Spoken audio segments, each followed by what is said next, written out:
Welcome back to this week's session of Rich Habits, Poor Habits. Michael Yardney in Australia, and I've got Tom Corley way over in the United States. Good morning, Tom. Hey, Michael. It's good to see you again. Now, last week's blog and the video created quite a ruckus. We got lots of views on YouTube, on Facebook, on our individual blogs, because we touched something a little bit close to people's hearts, how to pass on rich habits to your children and how to ensure your children become wealthy. Yeah, and it's an important topic because, what parents teach their kids stays with the kids most of their lives. And I mentioned in the last episode how children are constantly watching and listening and paying attention to what their parents do, and they pick up most of their habits in life by the age of 9. So you got to be really careful when the kids are young. Well, maybe this session we could talk a little bit about some of the messages we can pass on to our children about money and about wealth and about becoming successful, because we want to instill good habits in them right from the beginning. So last week we discussed some of the bad habits, but Tom, some of the lessons I have tried to teach my children and grandchildren is about money and debt also, because today's debt equals tomorrow's slavery, and a lot of people start their lives with credit card debts, and then they have difficulty ever getting out of that rut. It's robbing them of tomorrow's earnings. So I'd be teaching, now this is more for older children and teenagers, some good money habits. Yeah, and so you mentioned credit cards. Michael, a lot of these kids, they can't wait till they graduate high school or college to get their first credit card so they can go out and spend like their parents did. And what happens is they get in trouble just like their parents got in trouble with the credit cards, and the next thing you know, they're behind the 8 ball and spending the next 3 or 4 years trying to dig themselves out of a rut. So it's often worthwhile teaching children simple money habits when they're small, like saving, like not spending it all straight away, like saving up for a bigger toy. Tom, you've probably read the same studies I have about delayed gratification, where psychologists put children into a room with some marshmallows, and they've said to people, you can have your one marshmallow now, or just don't touch it, and when I come back in a couple of minutes, I'll give you 2. And there were those children who could delay gratification. You saw them fidgeting and fiddling around, but those who could delay gratification for a higher reward later, interestingly, in the long term, were the children who were able to delay gratification in other areas of their life to seek and attain good success. Yeah, that marshmallow study is famous. There was another one called The Children of Dunedin, New Zealand. And that one, they followed these kids for 30 years after they examined them and studied them while they were in kindergarten. And what they found out was the kids that were able to delay gratification, that were able to put off something that they wanted, those later in life, those individuals, those adults, were way more successful. They had a higher percentage of them went to college, a higher percentage of them had really good jobs, and a higher percentage of them were making a lot more money than the other group. So, this whole concept of building up your willpower muscle is really an important point. And these kids must have had parents at home who were teaching them these principles, and so they took that delayed gratification strategy or habit. It's really a habit, not a strategy, along with them into their adult lives.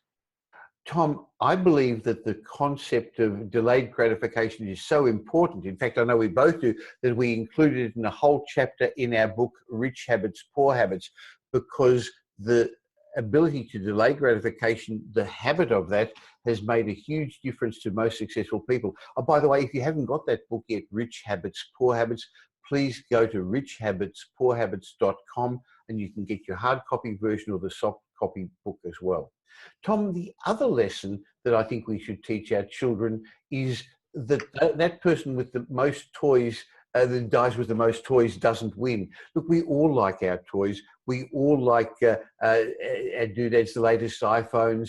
But I think we also need to realize that if we spend money on that, we're not going to have money for savings or for investing. So one has to learn a discipline and habits, don't we?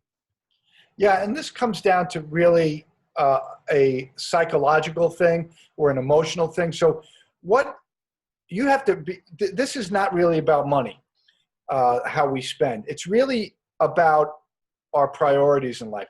What are your major priorities? What are the things that matter to you? Does it matter that you have a big house?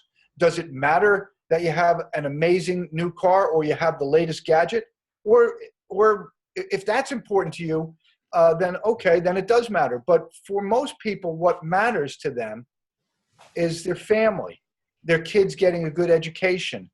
So you really want to, the way to manage your want spending is to actually define what your wants are.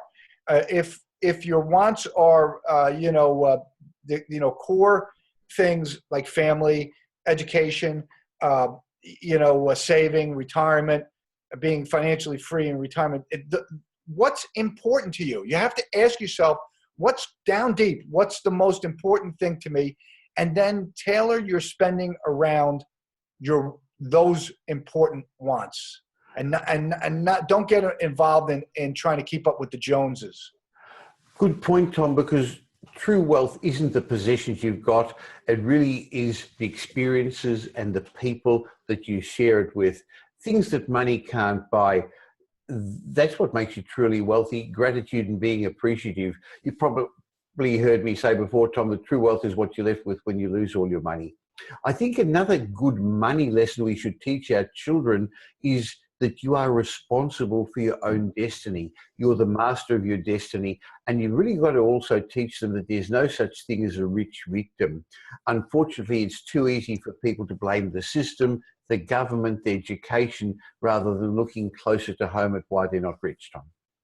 Yeah, this is a big topic for me. I've written and I've done a lot of media interviews on this. There's two schools of thought. There's the school of thought that believes in self-determination, and then there's the school of thought that believes in predetermination. And the people that believe in self-determination, they believe that they're the masters of their own destiny. The people that believe in predetermination, they believe there's some outside force, you can call it whatever you want, God, fate, or whatever, that has already determined, what their lives are going to be like. These people have absolutely no belief that they have control over their lives. And as a result, well, why do I need to study? Why do I need to save money? Why? It doesn't matter. My blueprint has already been cast in stone. And it's a poor habit to think that way, but it's a devastating one too, because you have actually given up any hope of controlling your life. I think another really good lesson to teach your children, a good money habit, is that your luck is made through hard work. It's too easy to attribute other people's good fortune to luck. And look, maybe they were at the right place at the right time, and we do know that luck does play a part in it. But that's, while a handful of people have lucked out, I think one good habit to teach our children is the importance of persistence and hard work and patience. Yeah, so luck is the benefit that you derive from persistence. You actually create luck by being persistent. I've seen this in the 233 wealthy people that I've studied. I'm seeing it in my own life. You and I, Michael, before we started the video, we were talking about the big publisher in China that I was able to lock down.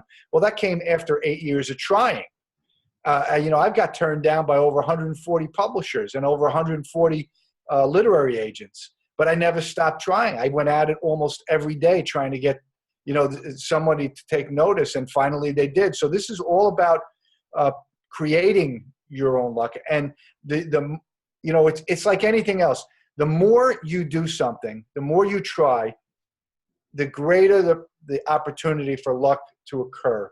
If you only get up at bat once and you miss, well, that's it. Now you could hit a home run on your first at bat, but if you get up at bat 100 times, I guarantee you're going to probably get a lot more hits.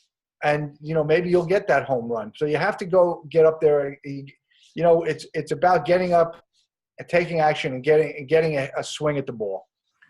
Now, if you're watching this video and it actually does hit a nerve and you do realize that this is relevant to you, your children, please pass this message forward. Click the like button if you're watching it on Facebook, if you're doing other social media or on our blogs, pass it forward, please, to actually help other people as well, to help the message that Tom and I have got, because the next one is a really important one I'd like to share, Tom, and that's teaching your children the concept of spending less than they earn, investing the rest.